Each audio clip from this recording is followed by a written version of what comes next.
Gary, so you've known Mike now for 40, 50 years?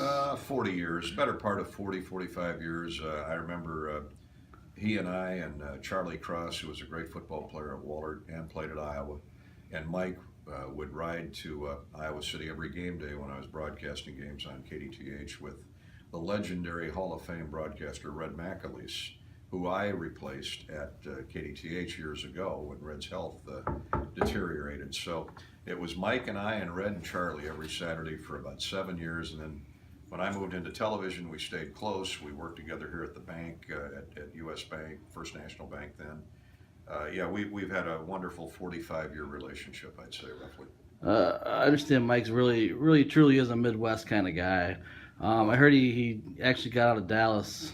I mean, he played 4, 5, 6 years with the Bears. I think it was about 5 years with the Bears. Got traded to the Dallas Cowboys because he wasn't going to play ahead of Doug Buffone and Dick Butkus and those guys in Chicago, although he could have played and played well. Gets traded to the Cowboys with the thought that he could play in Dallas.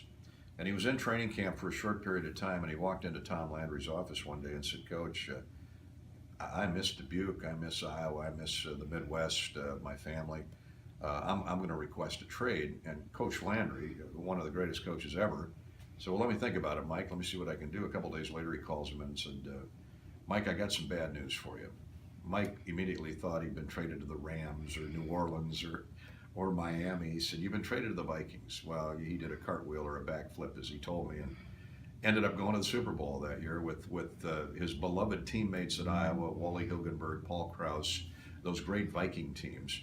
And he played that 1 year and then decided, you know what, I'm going to go home and raise my family and get a real job. And that's what he did.